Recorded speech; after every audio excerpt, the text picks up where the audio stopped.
Hello, and welcome to what is perhaps the most excited I've ever been to record a podcast. I'm not even going to give you any more than that. We're just going to get right to it. So here we go. This is Fintech Takes, the podcast keeping you in the loop on all the latest fintech trends, news, and ideas. I'm Alex Johnson, creator of the Fintech Takes newsletter, your host and self-confessed fintech nerd. Let's go. Bank Nerd Corner is back. I am so excited. This is the long-awaited, much-anticipated return of Kiah Haslett. Kiah, it is absolutely amazing to be doing a podcast with you again. Oh my God, yes. I'm so happy to be back. And this time as your coworker, which is the craziest kind of leveling up that I could probably have, when you like get traded and then it's like totally the sports this analogy ends there, so, unfortunately. But no, yes, this is crazy. It's the best. I mean, so we, for the years that we were doing the podcast, there's always a note at the beginning, which is like, because I would screw up your job title, right? I would like get that wrong. And so you'd put like a note and be like, my job title is this. Please don't mess this up. Well, now I'm not going to mess this up because Kiah has joined Fintech Takes. We are so excited to have you as a part of the Fintech Takes network, creating content for Fintech Takes. I mean, I don't know, man. Like we started this podcast years ago. Specifically because I wanted to nerd out about banking topics more than I was doing before. Sure. And you were the perfect person to do that with. And now you're going to be doing that full time at Fintech Takes. Kiah, this is like a dream come true for me. Honestly, I think you need to be careful what you wish for, because if you were like, I'm not nerding out about bank topics enough, so let's start a monthly podcast. Sure. And then you're like, it's still actually not enough. So can we get like a weekly newsletter? Okay. Right. Okay. Yeah.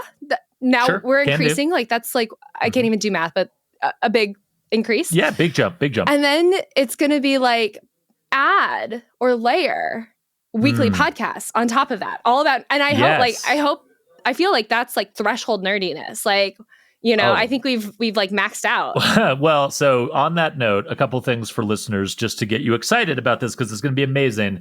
Kiah, as just Kiah outlined right there, there's going to be a weekly newsletter, yes. Right? What's the newsletter called? It's Fintech Takes Banking. Which I love on a number of different levels. I don't think I thought at the time that I came up with the name Fintech Takes, which I'll be honest with you, I did not spend a lot of time on. But when I thought of that, I did not think about Fintech Takes something coming after that. But like Fintech Takes Banking, like that is amazing. So weekly newsletter, Fintech Takes Banking. I know what it's going to be about because I've gotten a preview of some of the pieces, but you don't have to tell us the topics, but like on a nerdiness level, like what are we talking about? Okay. Here? I'm a little worried that everyone says they want bank nerdiness, and I'm not sure they really know the depths. I don't know if they're prepared for the nerdiness. Before I joined this podcast, I used to write a lot about accounting, and it was like my little thing that I loved and gave me joy. And it's like for everyone else, it's like going to the dentist. And for me, it's like really fun and interesting. And I just don't know how ready people are for those topics again, right? Like, and so I keep having to tell myself, like, people who are receiving my newsletter did sign up for it, like they asked for this. Yes. They asked for this. That is totally fair. And I just to give people the appropriate warning / really like get you excited for how nerdy it's going to be. Kiah, because she, unlike me, eats her vegetables and gets her work done in advance, has been doing a great job already creating a bunch of content for the launch of Fintech Takes Banking.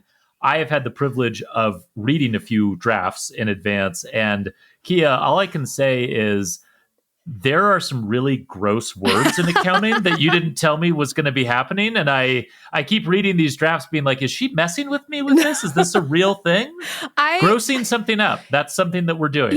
In accounting, like, I assume everyone kind of knows that these terms have Urban Dictionary like entries. Yeah. And we've never talked about it. We just like, these are serious people, Alex. And I'm not going to be the one to bring up like a little giggle when they say certain words. Like we're all just, we just pretend like this is the only definition this word's ever had. And it's the only way this word can be used. So I feel like what I'm going to need to do is be like the drop-in editor's notes being like, Kiah, are you for real? Are you for real with this? Are you trying to kill me with this? I'll be the kid in biology class who laughs at all the serious sounding words that are actually ridiculous. Okay, so we have the newsletter. It's coming out once a week. Where, by the way, people can go to a place and sign up to get on the list, right? Let me find the URL, and I'm sure it'll be included in the show notes. We'll put it in the show notes. It is fintechtakes.com/banking/newsletter-subscription. I wonder if you can Google me yet. I should check that. I hadn't checked that. I think you probably can. And I mean, you're famous. You were well before you joined Fintech Takes. And now we're just doubling down on the nerdiness. For folks listening, please do sign up if this sounds like it's up your alley. I kind of guarantee that it will be if you're listening to this podcast. So definitely sign up to receive Kiah's newsletter. Kiah, roughly when should people expect September is what I've been told, and that's what I'm working towards. So I'm trying to knock out as many really nerdy topics. So there's M&A, regulatory, legal, there's operations. I really want to write like some joke articles that I've like mentioned over the years, and really, just never worked at a place that would let me publish those. So I'm pretty excited about those. That is wonderful. And I will say, and on a sincere note, listeners to this podcast have over the years, I think, benefited both from your analysis and the research and the diligence with which you study the banking industry, but also your personality and the jokes and the asides and the, I can't believe this is a real thing. Why are we talking about this? And that's going to come through in the newsletter, I think, in a way that, to be totally candid, I've really always wanted more of in your written content. So I can't wait for that. I really am genuinely excited about that.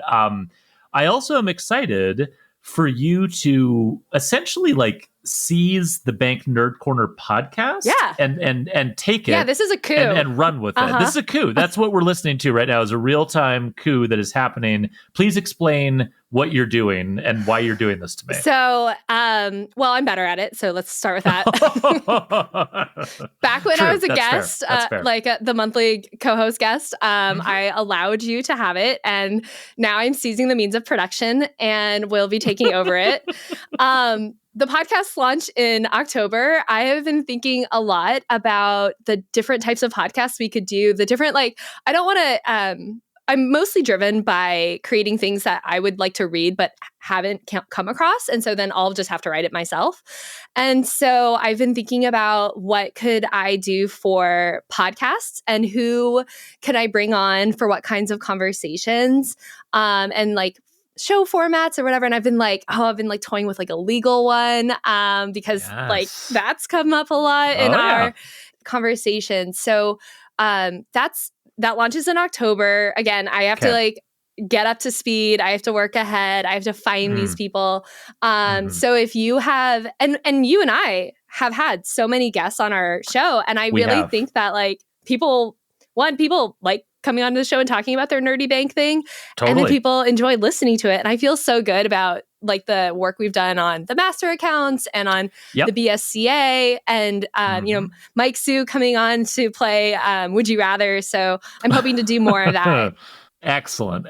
Well, may I make a small request? Because I know that you're seizing the means of production and I don't have any choices here. But just if I can gracefully step aside and then ask, would it be possible, Kiah Haslett, for me to still come on your Bank Nerd Corner podcast every month? Yeah. And maybe I can be the guest host who just sort of follows along and you tell me where to go.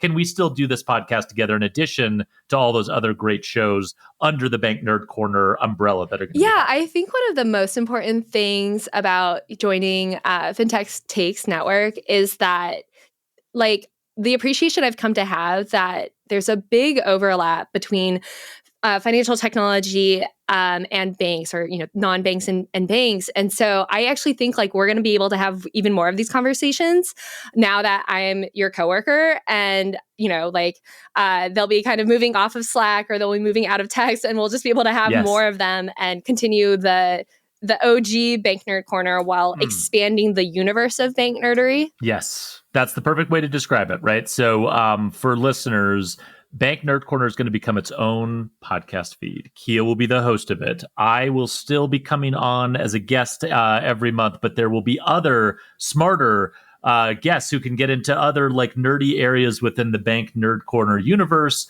I'm so excited for the podcast to launch in its official way and to grow out of what we've been doing for the last couple of years.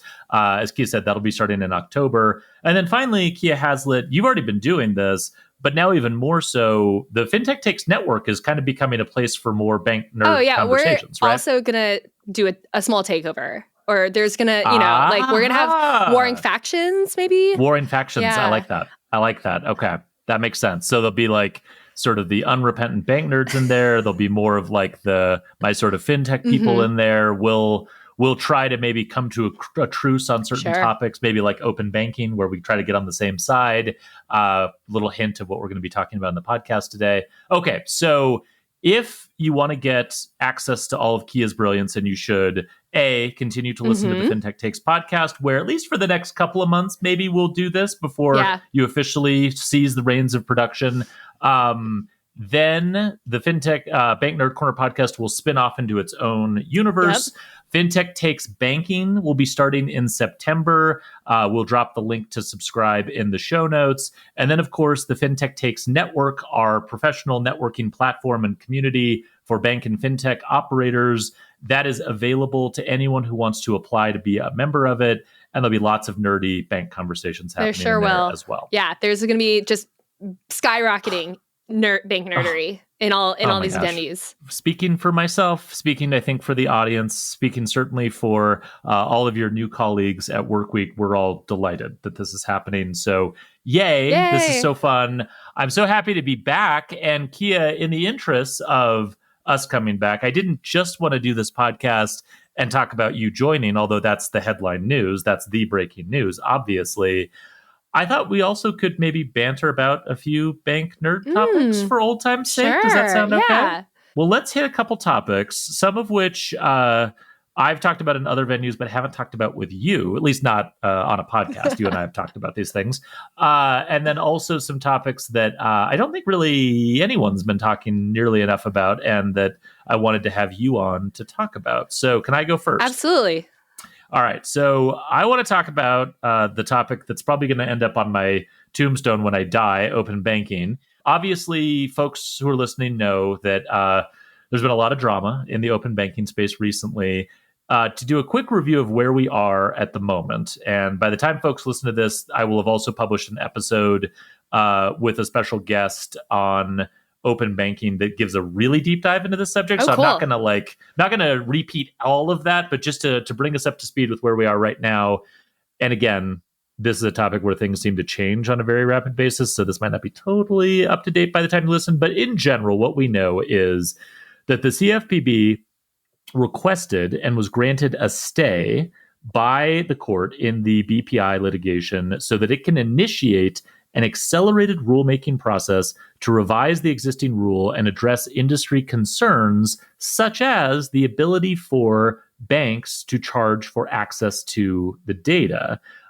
This obviously was precipitated by JPMorgan Chase pricing for the data without the rule allowing them to do that, but sort of in the absence of dad being at home watching the kids. This is sort of what happened.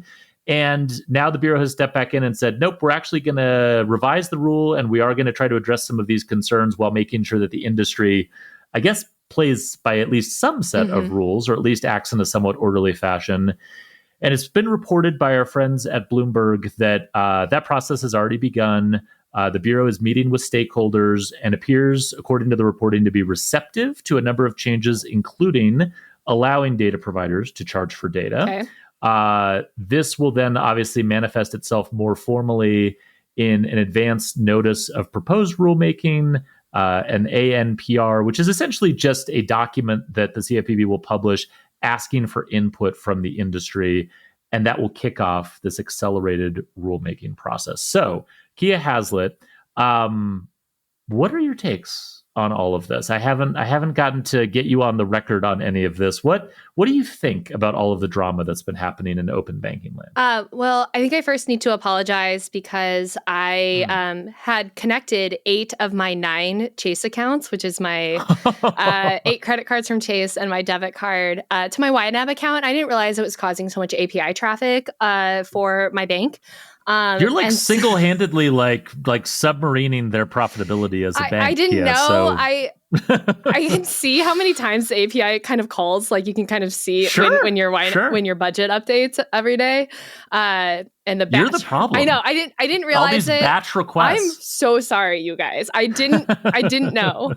The second thing is like, one, I'm a Chase customer. I don't know if that's obvious. Sure. Like I don't have any beef with Chase or against Chase, but I can't imagine doing something that's so unilaterally unpopular that the regulator, which has already switched sides once in this case, switches sides again.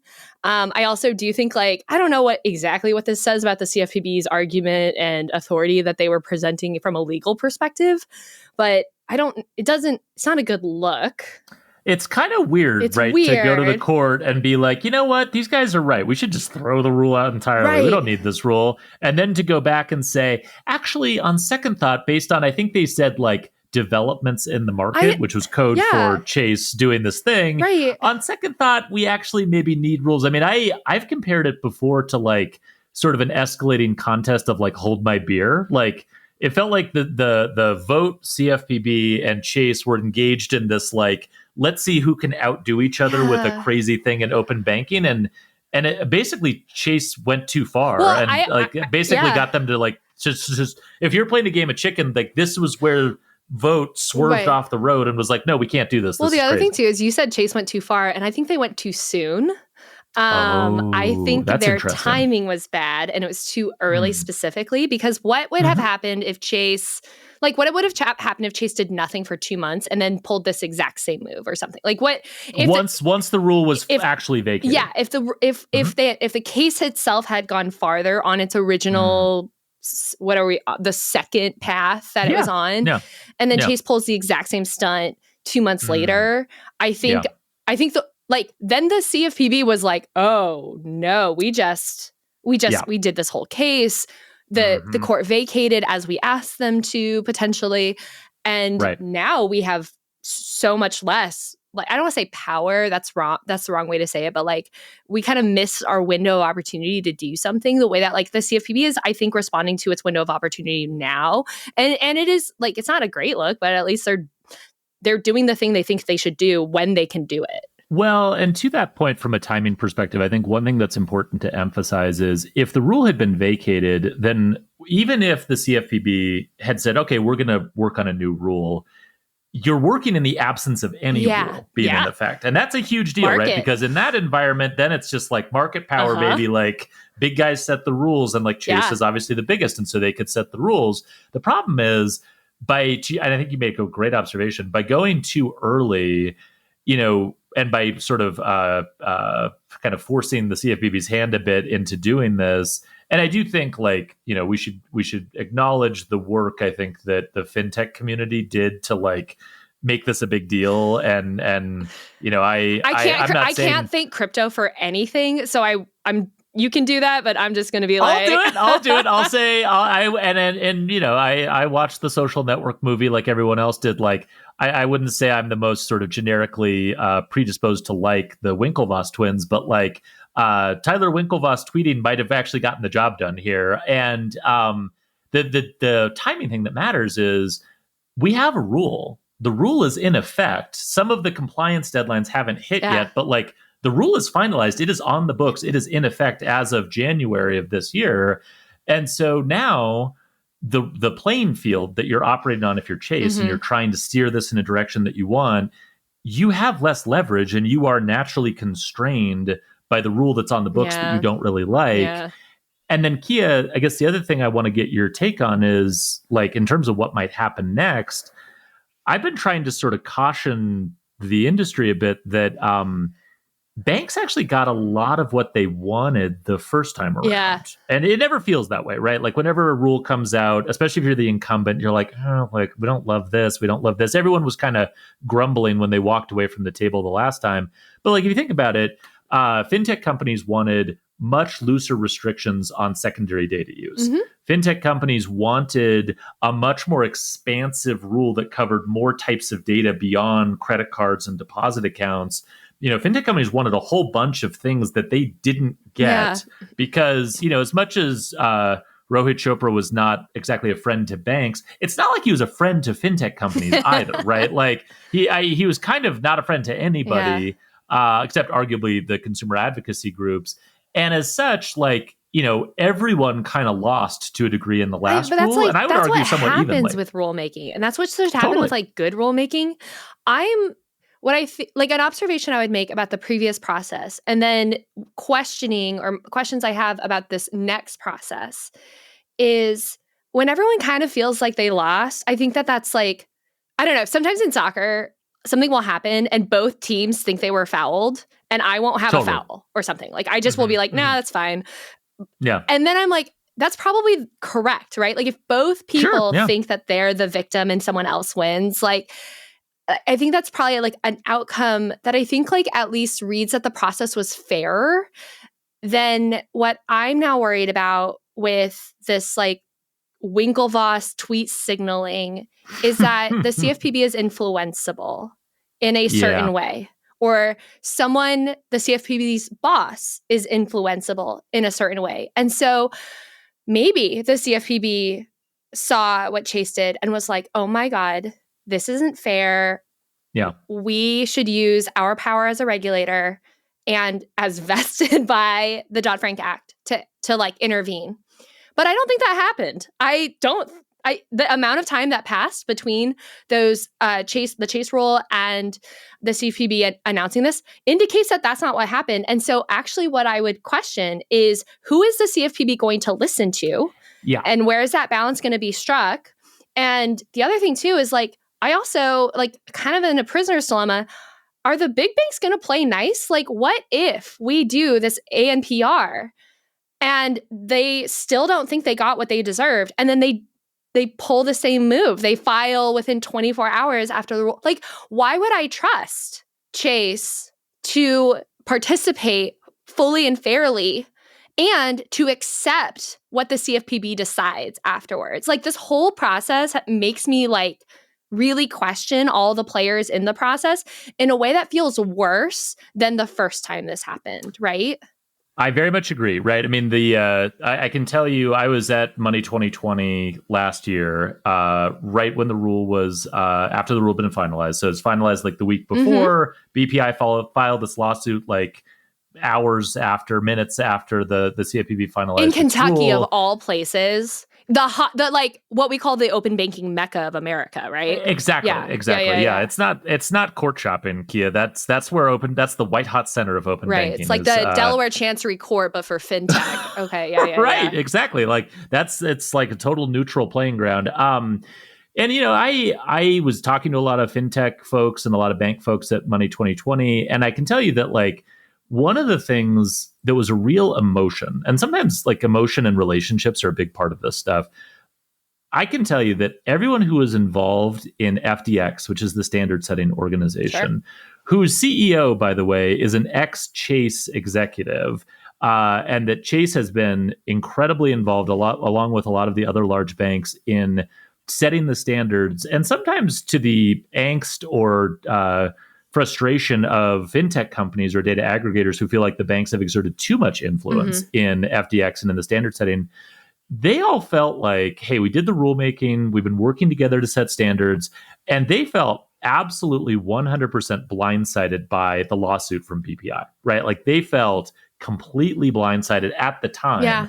And that was just the lawsuit, to say nothing of the CFPB doing its weird, we want you to vacate the rule and then flip-flopping thing, and to say nothing of Chase's really aggressive pricing gambit that they went out with. And I think you're right to kind of question, well, how does everyone come back together and sort of rebuild that trust, right? Like the next set of FTX like board meetings are going to be really weird, right? And like kind of awkward. And I don't know how those are going to go. And I don't know if I was a fintech company or a data aggregator, if I would ever be able to trust Chase, PNC. Like, I just don't know that I would ever be able to fully trust that. And what does that lack of trust do to standard setting, to negotiating data access agreements, to working out issues that the market is probably going to have to solve to a degree, like liability? And then, Kiah, the other thing you mentioned that I want to just double click on real quick is you talked about who's going to have influence. And this is the other part of the whole argument I've been making, which is that Chase sort of overplayed its hand here. You know, I think Chase is sort of accustomed to being the biggest, baddest lobbying force in bank regulatory circles. And like, we have the best lobbyists, we pay the most money, we are in all the right circles, we have the most influence. And so we can generally steer a thing in the direction that we want it to go. And, you know, not that I'm thrilled with the way that the current administration deals with matters of influence and lobbying. Like, I am not at all. But it is kind of interesting, just anthropologically, to watch Chase, which is used to having the most power in that instance, sort of like be blindsided by Tyler Winklevoss, like coming over the top and being like, no, actually, I have more influence in this White House than you do. And I can get someone at the White House to call Russell Vogt, who, by the way, I don't really get the sense that the current CFPB leadership really cares that much one way or the other on open banking. Like, it's not like they have true believers or not. They really aren't in any way. Like, I don't think they have any philosophical beliefs about open banking. I think what was happening before with vacate the rule, do all this stuff, was they're just trying to tear down the Biden era CFPB and everything that it did, more as like an intellectual exercise of what can we do to the CFPB to tear it down. But they didn't have any special like philosophical they're not like against open banking. No, nor are they really for it. And I think in that instance, the danger that you run is if someone at the White House calls and goes, hey, you know, our crypto people are really upset about this. Can you just do it this way instead? Like, we don't like this. Like, that's going to play really strongly with the CFPB. And, you know, to your point, like, you know, this is not exactly like Chase is not exactly like a populist ally, right? Like, they're not exactly the face of populism. And so I worry for Chase that you worry as we go into this, the largest bank in the U.S. by assets. If I'm putting on my pro Chase hat here, I would worry for them that they're not going to have the same level of ability to influence and steer this rulemaking process, this accelerated rulemaking process that they had even under the Biden administration under Chopra, to say nothing of prior generations of how all this has worked. And so it's a very weird situation that they're wading into. Yeah, but Alex, counterpoint to that, I would argue we have a word for when a company can exercise pricing power that the industry, like users of that service would say is kills them. And it's not a good word. And we actually have, you know, I think this agency is still in existence, but we have multiple agencies that should be looking at any company that seems to have monopoly power. And if Chase in its one move can put on insane pricing and no one can stop them, that's a monopoly. Or and if it's BPI, that's an oligopoly. And I would be really, if I was them, I don't know, like, maybe they don't think it's a monopoly or oligopoly. This is solely from the external reports. All I can see is that there are companies that have enough market power that if they don't have a price cap on them, they will exercise not market pricing, but punitive monopolistic pricing. And we used to have agencies that made that their problem. And I don't know if we do anymore. And it wasn't the CFPB, right? Like, the DOJ looks at monopolies, right? And so you're talking over here, like, I'm worried about how much influence Chase will have. And it's like, I'm not. Like, this is a monopoly, and we all just saw it. Like, we all kind of witnessed like what it looks like. When we talk about too big to fail, we're talking about like, they're too important to the economy to just like go down all at once. Yeah. But like, I think we need to start applying too big to X, too big to whatever, because this was an instructive dispute, right? I totally agree. And just for clarity's sake, when I was saying I worry for Chase, that was not my Alex hat. That was my like pretending to be on like the board of directors at Chase hat. Yeah. This is my let me worry on behalf of the largest bank in the world hat, which is not a hat people wear very often. But I think you're right. I mean, if I put my Alex hat on, I've written about this in the newsletter, it is a bad look. And Chase has tried to frame this as other things, right? Like, we're looking out for customers, we're protecting their data. Like I said, I'm sorry about the YNAB thing. Kiah apologized. Honestly, though, that should be enough. Honestly, if Chase was like, hey, Kiah, you use up a ton of APIs, can we just like add a $10 fee a month for it? Or like, or you won't be able to do it and you'll have to manually update your YNAB account. Like, at least like throw it back on the consumers. I don't know. Like, did we try anything here before we did this like pricing sheet? But sorry, what were you saying? No. And there's a lot of other technical ways that you could address like actual concerns about system usage. Sure. And, there's a whole liability payments thing that can get solved, I think, through other mechanisms. But, at the end of the day, like, the too big to fail point is a really good one. Chase occupies a very unique, regulatorily approved, quasi-government guaranteed position in the market.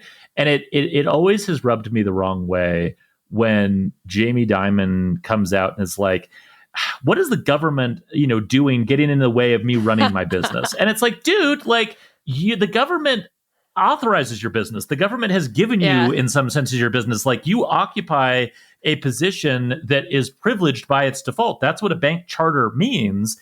And that's what a systemically important financial institution designation means. It means you are run by the government in some senses. And so the government is, in fact, doing its job when it says, we're fine with you doing these things, but we would really like it if you did this. And we're going to require you to do X, Y, and Z. Yeah. And like, quite frankly, that's just the cost of doing business. And I would, to your point about like the objections here and the good faith part of it, it would have been a lot easier to swallow if it was, the 300th largest bank in the country going, we're going to do this, or we think this is fair, or whatever. But like, when it's the biggest bank that has a stranglehold on the retail deposit market, it just strikes you differently. Yeah. And again, that kind of goes to this question of going too early and overplaying your hand, which is the conclusion I just keep coming back to with what happened and kind of, where we're going to go from here. Yeah.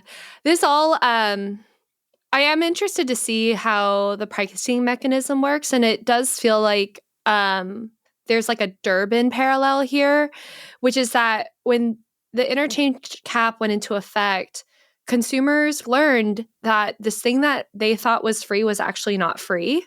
Right.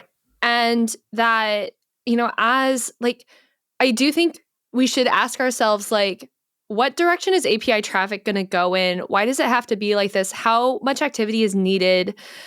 And then how are we going to pay for it? Because like, I mean, if their numbers are to be believed, and I don't think they're not to be believed, that's a lot of traffic. And it's probably like 1,000,000% more than it was like 10 years ago or 5 years ago, right? For sure. And then in the future, it's going to be 1,000,000% more, right? Like it's logarithmic at this point. Yeah, it's going up. And so like we do have a question here, which is like you can kind of pay for these calls, fractions of pennies, whatever, but like it's the activity itself that's going to be the problem. It's not really the price of the problem. And they are trying to, and so I do wonder, at what point do consumers have to say, like, I don't know, I just feel like every single fintech wants me to connect my bank account, and it's so weird.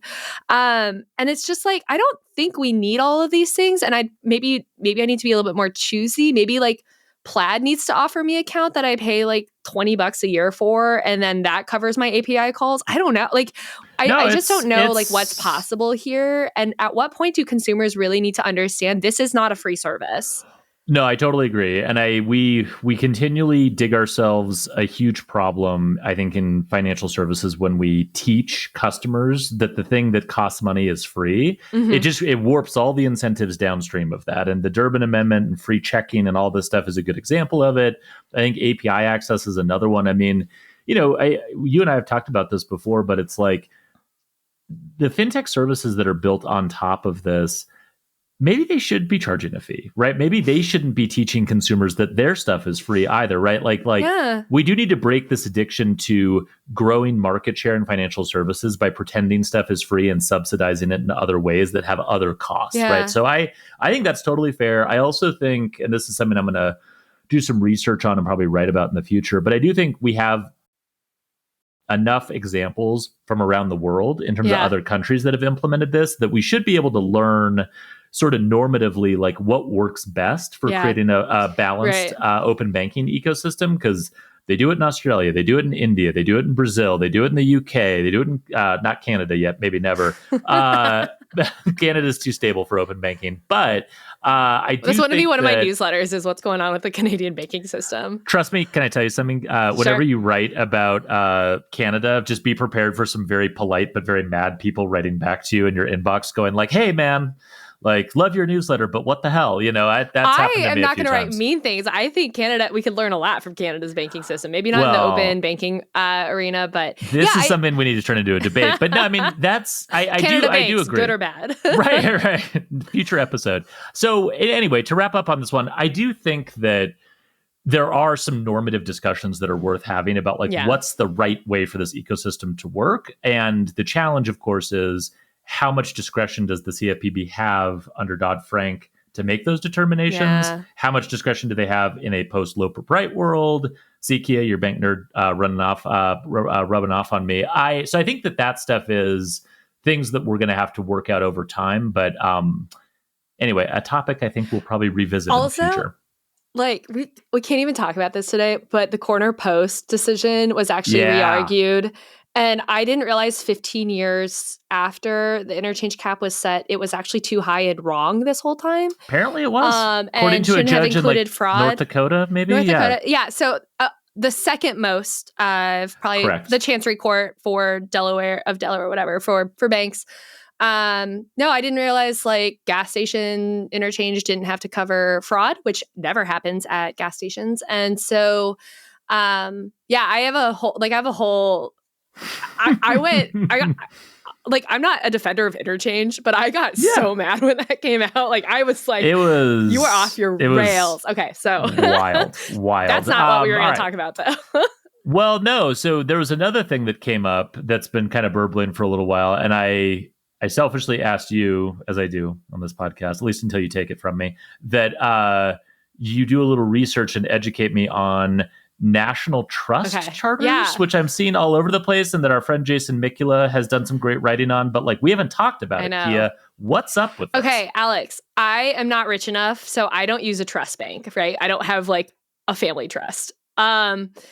So, and it was funny because there are several large trust banks in the country, Northern Trust, BNY Mellon, and State Street, and like, you kind of had to pay attention to them from like an asset perspective. But they're like very different banks than what I would say a commercial bank is. And so I would ignore them at S&P. But now I have to pay attention to them and really, and this is like this is one of those times where you learn that there's different types of charters, and then you have to learn like the different nuances of them. And annoyingly, I have to do this work because of crypto. Yes, indeed. As is so often the case with things that annoy you, it's because crypto. I have to learn about these like old ass trust charters because crypto wants them, and we should be very curious about things crypto wants. So the other thing too is like we're talking about this because in 2025 we've seen a lot of interest, but actually not even 4 years ago, this the same thing happened. So, but we weren't podcasting then, so we can ignore so that. we can pretend like, that didn't happen. Okay. So the news is that everyone wants all the crypto people want a national trust, a national trust charter. They are applying to the OCC for these charters. The OCC has a digital assets application page because I'm sure they're getting enough requests about that. And among those that have applied includes First National Digital Currency, Fidelity Digital Assets, Ripple, and I think BitGo. And then separately, Wise has also applied for a national trust. So what is a national trust? National trusts, they're like, I don't want to say it like this because I think this has a bad connotation, but they're kind of like narrow banks. Well, we're going to talk about that because that's the thing narrow with banks them. Are but like a little separate. Like narrow banks were literally like a slightly Reserve, different, master account. But but a national trust charter is narrow. And you correct me where I get this wrong. It's narrow, right? Yeah. So you can't take deposits. You're not an insured depository institution. Yeah. You can't lend any money. Yeah. But you can custody assets for family trusts, for I suppose what? I don't know who else has trusts. I don't know. Like foundations have trusts. Foundations. Do companies have trusts? I don't know. Well, I think like a law firm keeps money in trust for their escrow. Like there's giant FBO accounts. These giant FBO accounts. So so these exist, right? Like I just need to custody money and keep it safe. Yeah. And then I need to send the money out when I need to send the money out. So there's access to the payment system, right, which is relevant. Yeah, that might be important. Might be important. And then tell me how they're regulated relative to your average commercial bank. So they are there's different capital requirements because they're not lending. And so the trust banks, because they hold their assets on trust and not on their balance sheet, the capital requirements are different. It would be regulated by the OCC, but under a trust examination. And I'm not 100% sure what that entails. Apparently, it's maybe easier because these are just different types of risks. And you would just want to make sure that not all the money gets stolen, I guess, which is under the traditional trust model. So cybersecurity as a risk would be one you'd still pay a lot of attention to. Or I don't know, maybe back in the day, bank robberies were a bigger deal. But there is I think a concern that that institutions that receive trusts, but for crypto would receive maybe different examinations than a commercial bank that receives a normal de novo charter. Now I will say, in 2020 and 2021, one crypto company was approved for a national trust. That bank is Anchorage.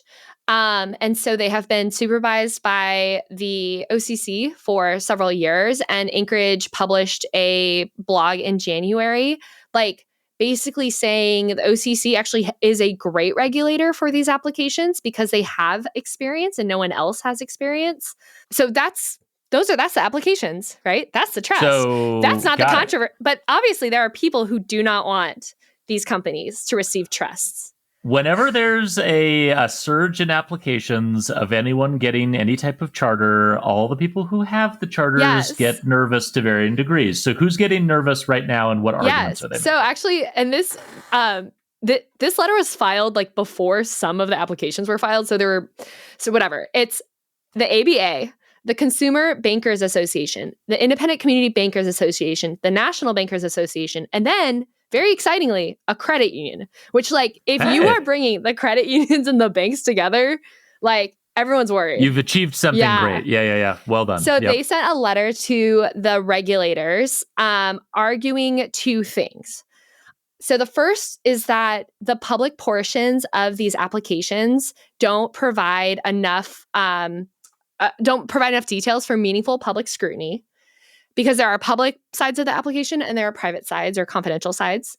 And then two, that awarding these trusts charters to these companies is actually a change in OCC policy as it relates to the definition of trust activities and requires public scrutiny. So there's like two arguments.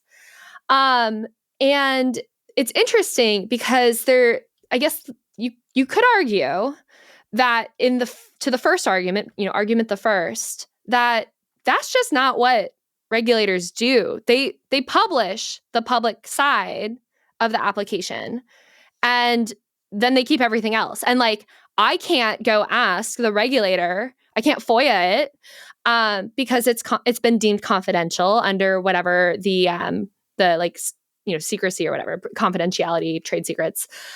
And so it's interesting they're making this argument because like they're like a de novo bank is also the applications are being treated the same between, novel trust bank application charters and traditional de novo application charters. And so they're basically asking for an exception.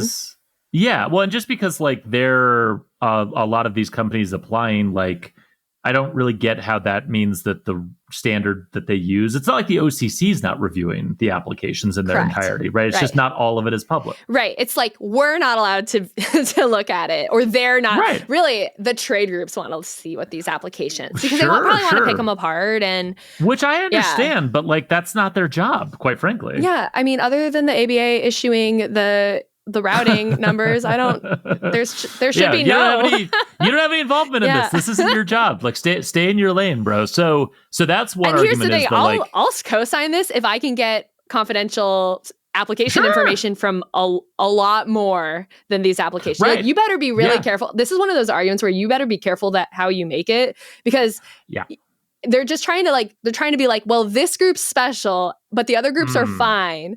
So confidential treatment applies to the other groups, the normie banks, but not for this group. Well, right. Like, I mean, couldn't I just say like, well, hey, I'd love to get access to the bank's confidential supervisory I'd love to see some reports like, of examination in some of these banks. You want to? That'd be amazing. Yeah. That'd be in the public interest. Don't if I'm an uninsured depositor, don't I need to be looking at how safe my banks are? Like, don't I have an interest? Right? No. Right. And Kiah, you have massive amounts of liquid so I'm uninsured deposit rich, but not trust bank rich. No, I'm not. Okay, so the argument, the second was, I read it, and it was what I would describe as significantly more technical than I was anticipating.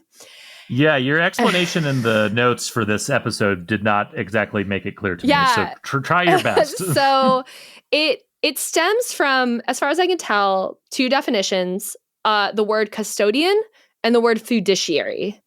And so and then I had to go back to 2020 and 2021. And actually, this makes me think I'm going to have to write about it, because the OCC issued several letters in 2020 and 2021, interpretive guidance.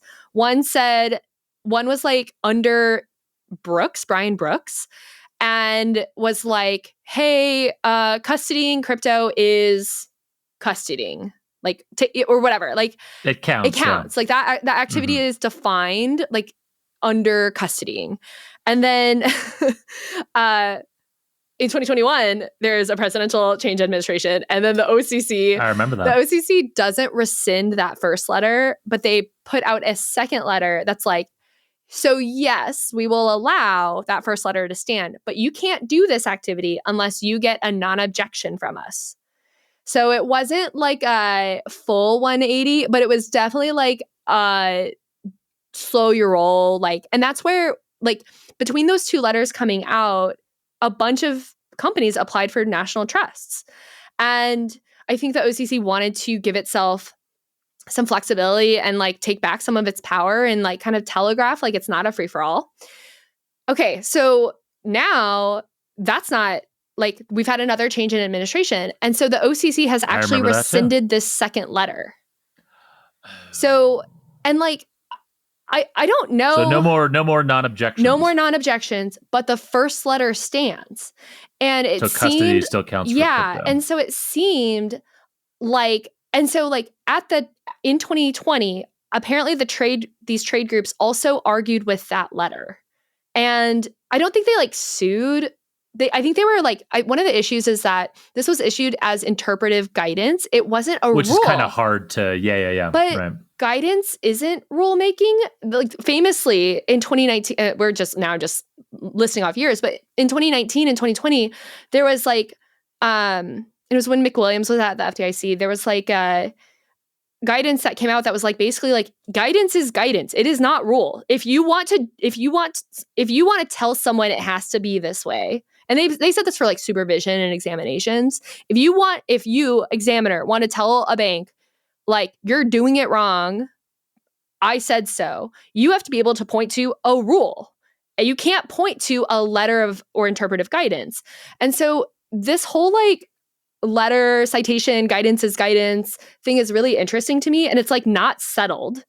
But basically the OCC has published this letter of interpretive guidance of like, here's how we interpret this thing. Like basically it was like, hey, just heads up, this now counts.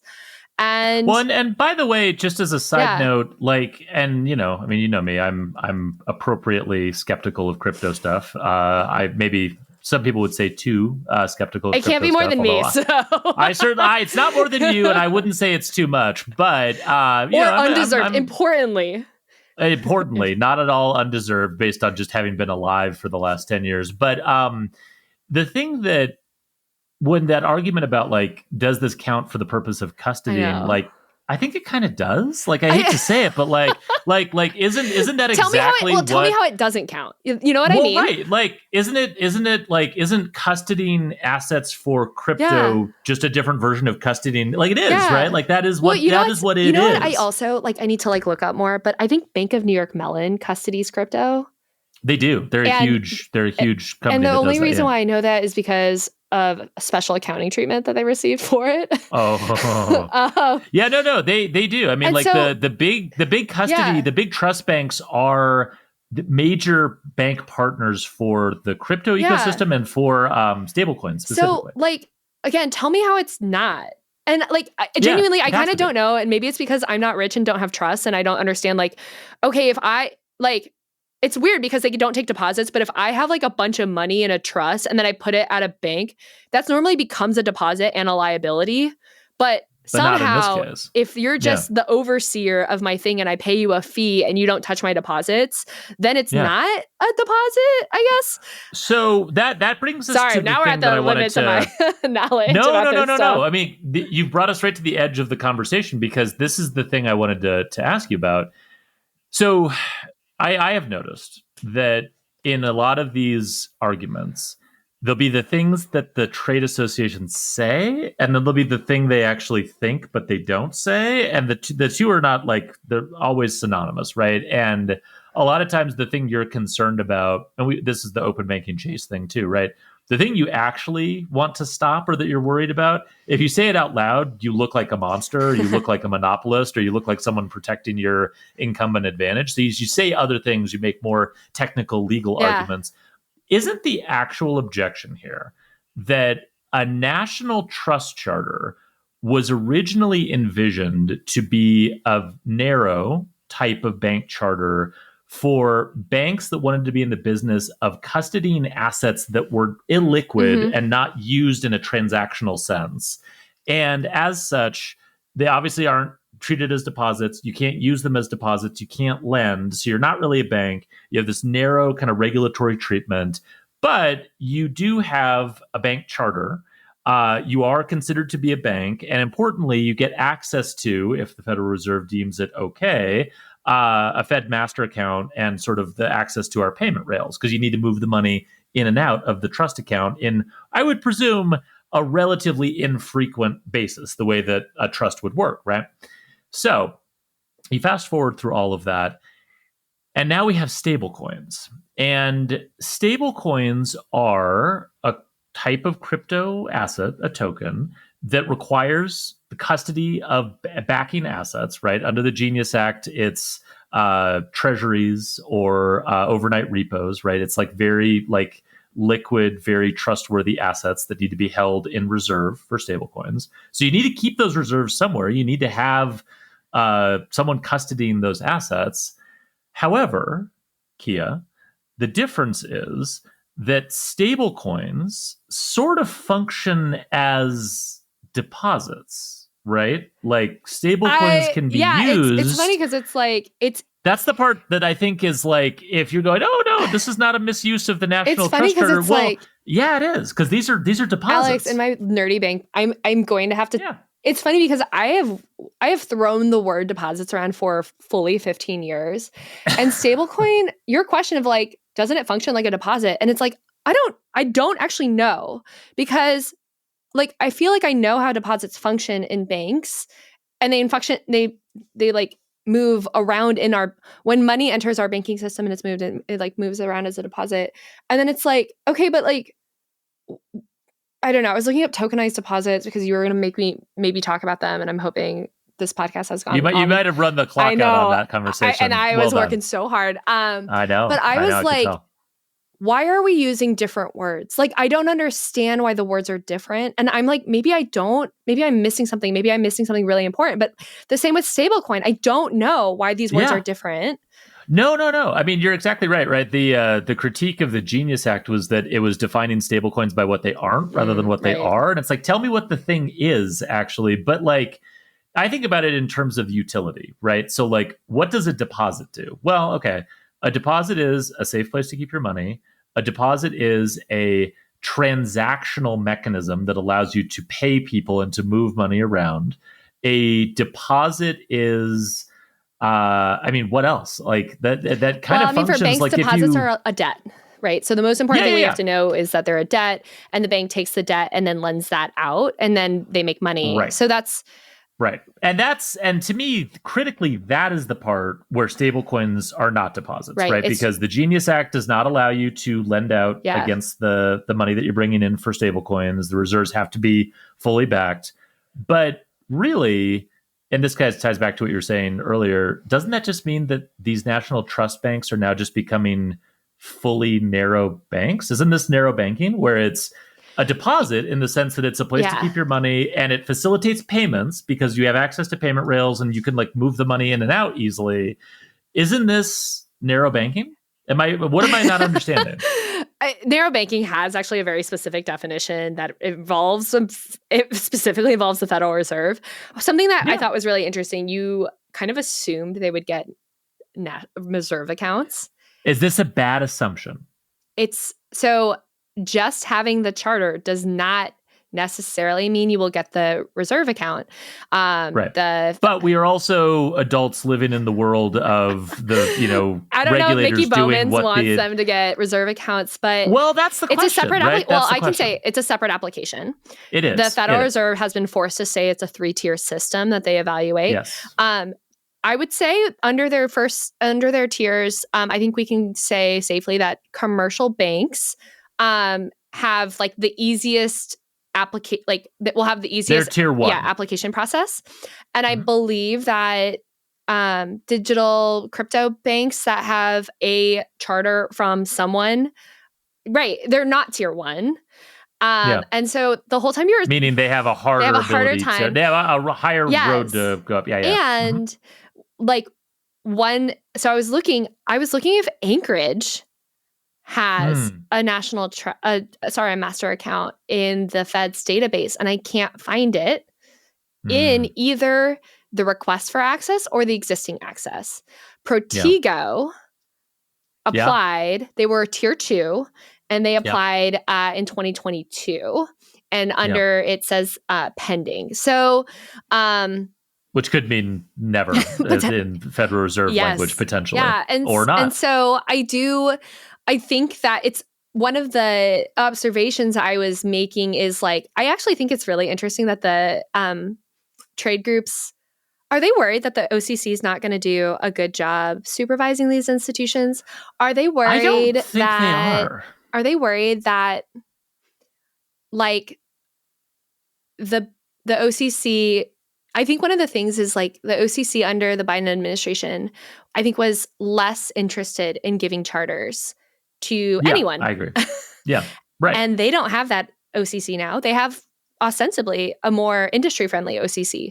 But Rodney Hood basically sent the call out that like the doors are open. And I know he's now been replaced by Jonathan Gould, but like the message being articulated through the administration going out through the banking regulators is, if you want a charter, now's the time. Well, also, if I'm interested to be like, who gets charters for what? And if you're qualified, if you're otherwise qualified for a charter, you're just an unusual applicant, shouldn't that charter application be assessed on its merits rather than on an ideology of who gets bank charters and who doesn't get bank charters? Well, I think so. But then let me ask you this question. Let's say that whichever one of these institutions, we'll just use Circle as the example because they're pretty buttoned up from a compliance perspective.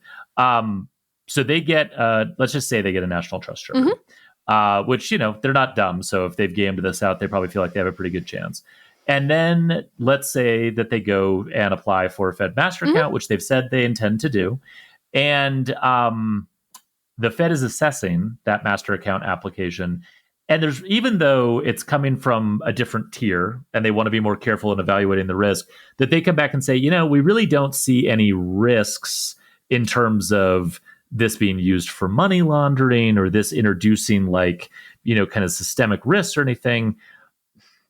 Is it acceptable? And this is a question I just don't know the answer to.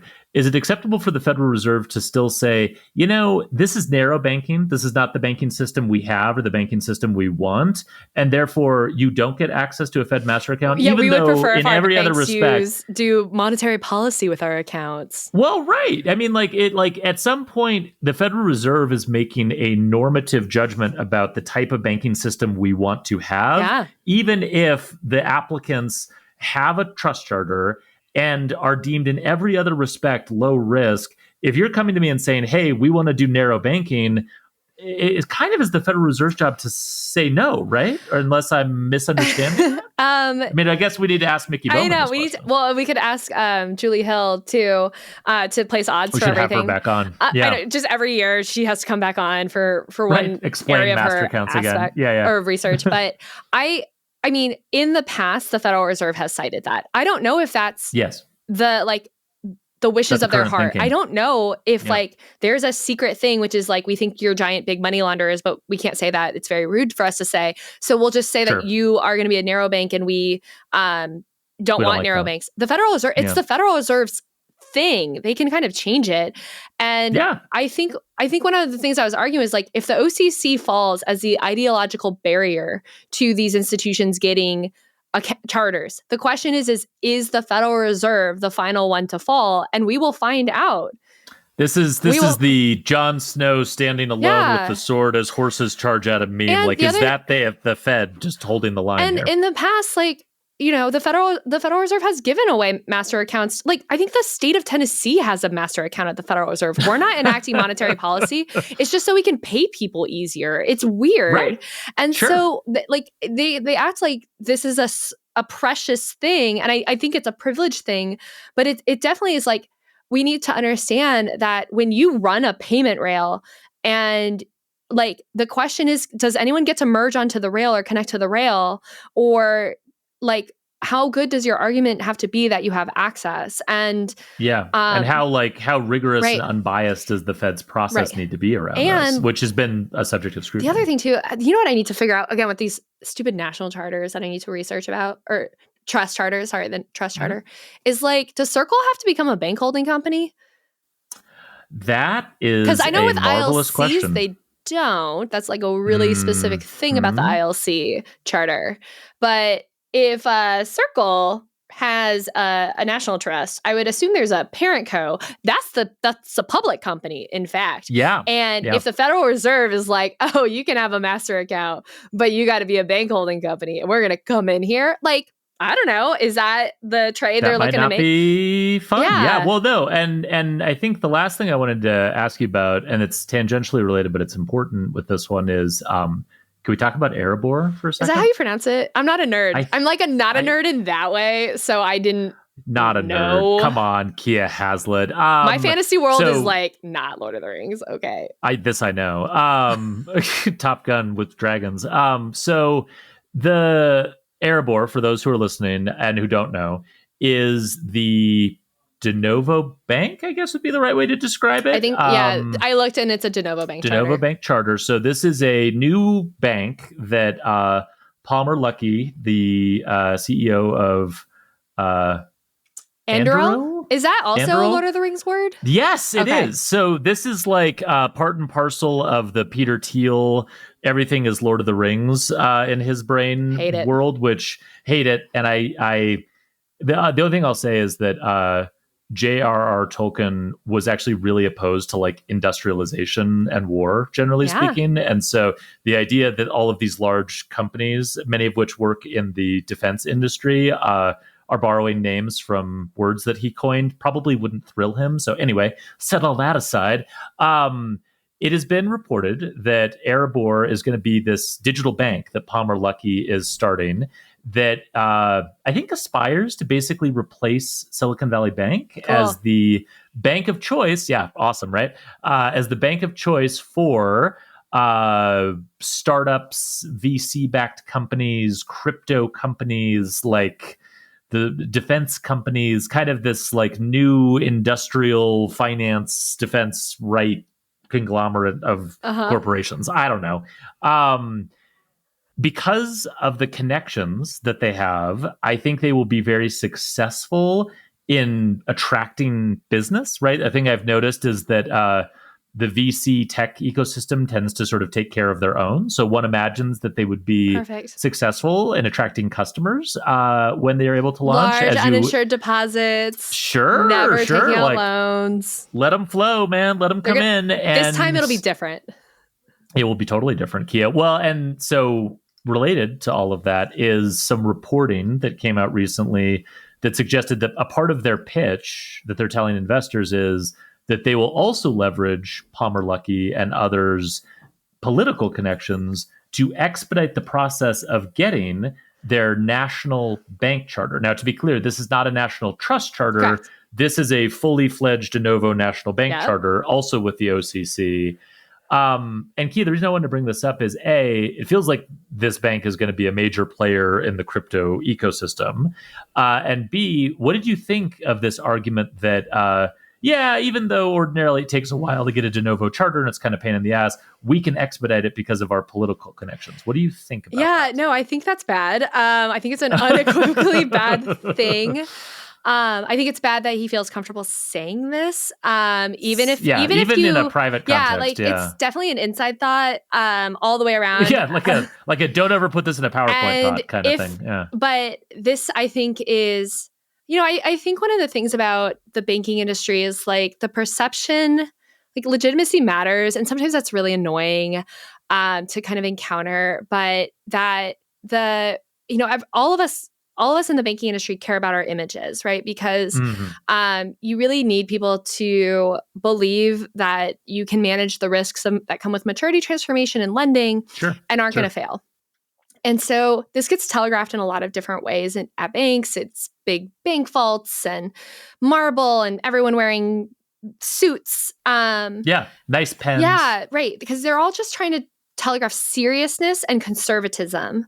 And But I would also think that the regulator also needs to telegraph certain things. The regulator needs to probably telegraph that they're like more conservative than the bankers, and that they're serious and that they're fair. And I use the analogy of soccer a lot. But if someone was saying this, if a team was saying this about referees, it would be a scandal.